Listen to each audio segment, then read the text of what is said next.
Assalamualaikum warahmatullahi wabarakatuh.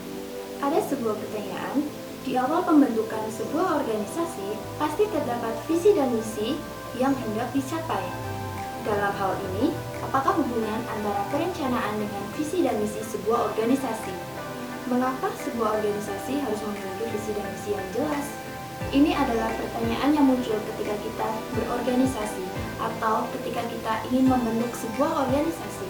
Setiap kali kita ketemu masalah-masalah yang pengen diselesaikan, ada masalah, belum tahu cara menyelesaikannya.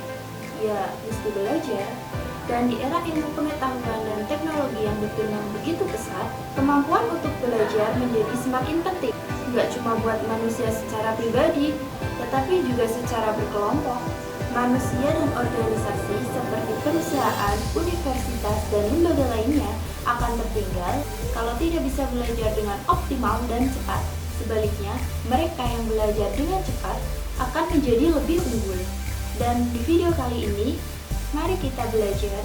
Jadi, selamat datang dan enjoy this video bagi kalian yang menonton.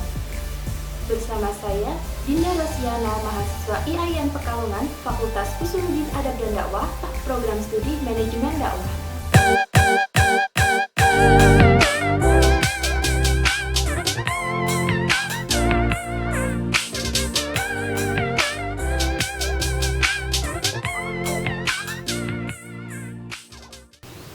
George Terry. Bagi para mahasiswa program manajemen, siapa yang nggak kenal dengan Terry? Seseorang yang dianggap memegang peran penting dalam perkembangan teori manajemen modern yang sangat dikenal melalui buku legendarisnya yang berjudul Principle of Management yang terbit tahun 1960 silam.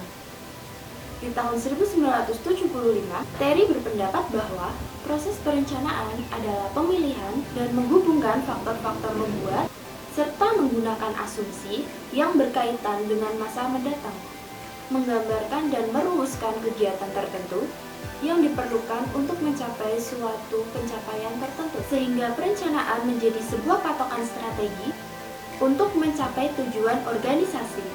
Salah satu aspek penting perencanaan adalah pembuatan keputusan, proses pengembangan, dan penyeleksian sekumpulan kegiatan untuk memecahkan sebuah masalah.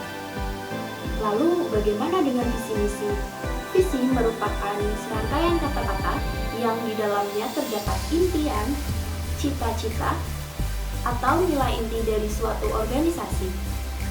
Visi dianggap sebagai masa depan suatu organisasi yang berisi pikiran-pikiran, di mana pikiran-pikiran itu adalah gambaran dari masa depan organisasi yang ingin dicapai. Sedangkan misi adalah suatu proses atau tahapan yang seharusnya dilakukan oleh organisasi dengan tujuan mencapai visi yang telah ditetapkan. Dengan kata lain, misi menjadi alasan sebuah organisasi berada di masyarakat. Visi lebih kepada penggambaran garis besar tujuan utama atau cita-cita tertentu dalam sebuah organisasi. Lah dibutuhkannya misi sebagai gambaran dari langkah-langkah yang akan dijadikan untuk bisa mewujudkan tujuan utama atau cita-cita tersebut. Oleh karena itu, untuk mencapai kesuksesan sebuah organisasi harus memiliki visi dan misi sebagai arah yang jelas. Bentuknya, visi hanya tertulis dalam kalimat yang singkat, maka misi akan menjabarkan visi tersebut dalam beberapa kalimat yang lebih luas. Lalu, bagaimana hubungan antara perencanaan dengan visi dan misi?